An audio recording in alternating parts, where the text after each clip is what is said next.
Humigit kumulang 1,000 bata mula daycare centers at bahay ampunan ang nagtagisan ng talento sa panlalawigang Children's Congress na may temang Bright Child ay siguruhin, responsableng pamamahayag ay palaganapin. Ito ay bilang bahagi sa ika-20 taong pagdiriwang ng buwan ng mga bata. Bukod pong napakahalaga ng programang ito sapagkat dito po natin may pakikita kung paano natin binibigyan ng halaga ang ating mga anak. This Congress will also be holding its Festival of Talents and Skills, wherein it aims to encourage children to participate in public activities focusing on the promotion of freedom.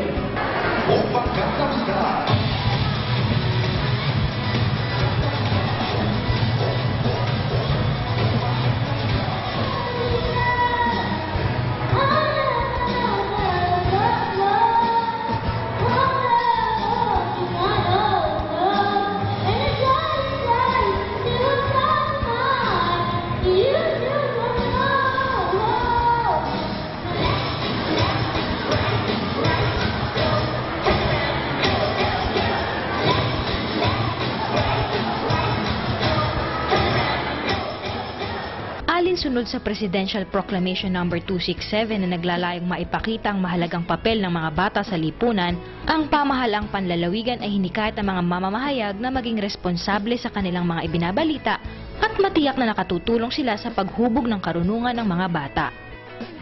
Mga kabataan, yung pong mga anak natin ito, ang pinakamahalaga na yaman at ating pong pinaka sa lahat na pag-asa ng ating kinabukasan.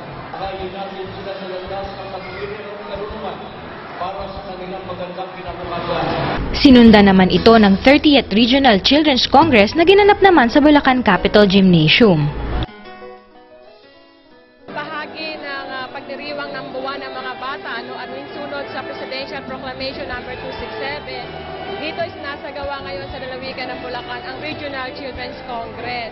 Isang malaking karangalan para sa lalawigan natin na mag-host ng Regional Children's Congress sa suporta ng ating minamahal na punong lalawigan, Governor Willie C. Alvarado. Kasama yung mga magagaling na mga bata, magagaling mga bata. Siyempre, kahit lahat naman niya may galing at may talino para magpakita ng kanilang mga angking kagalingan at talino sa pagtula, pag-awit at saka sa pag-ulit. Tema natin, Bright Child at siguraduhin at responsable pamamahayag ay palaguin. Ibig sabihin ng ito, nais nating maipaalam sa madla ano nga ba yung ating ipinaglalaban na Bright Child.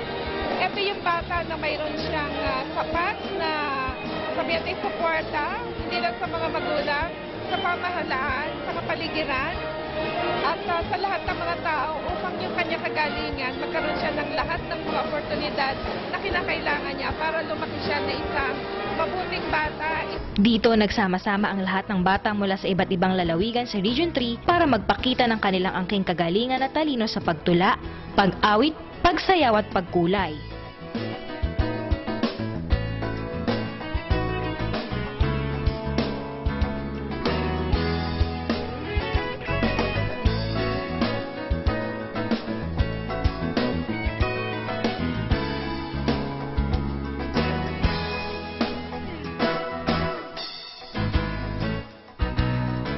Samantala, formal na binuksan ang first ever Bulacan Builders Expo 2012 sa Hiyas Pavilion Capitol Compound sa pangunguna ng Bulacan Chamber of Commerce and Industry kamakailan.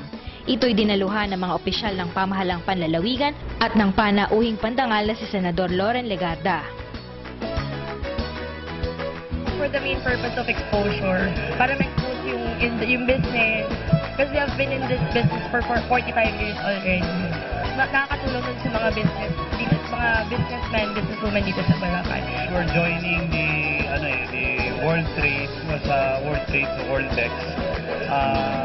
Etong first Bulacan Builders Expo is siguro isang namin to opportunity para namin yung product namin. I-exhibit namin dito yung mga innovation namin sa product.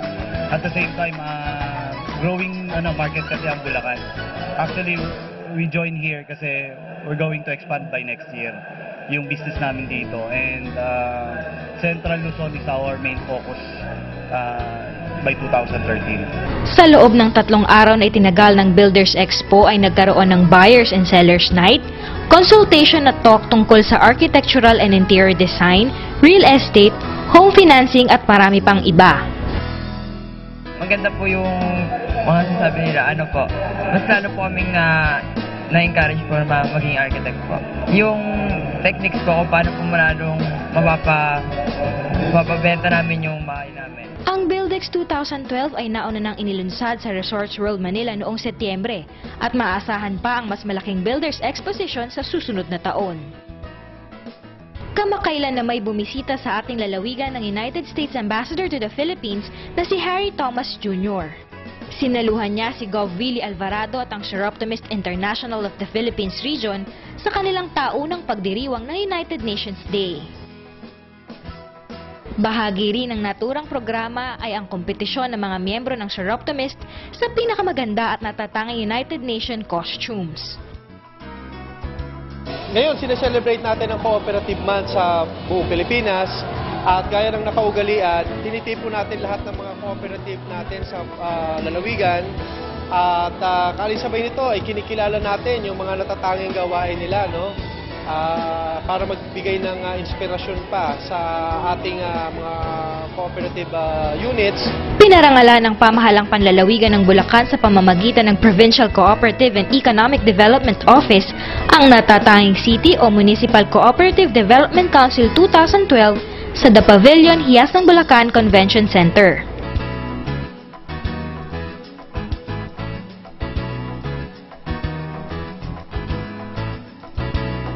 Parte din ng nasabing selebrasyon ang Cooperative Fellowship, isang panapos na gawain na pagdiriwang ng Cooperative and Enterprise Month na dinaluhan ng mga opisyales at miyembro ng kooperatiba sa buong lalawigan. Ganito mga pagkakataon ay nakakatulong sa isang kooperatiba katulad na Angat DCC, katulad niya sa pakikitungo sa mga kalapit bayan, samahang mga kooperatiba, para makapag-share tayo ng ating mga naitutulong sa bawat cooperatives ng mga sistema ng pamamaraan.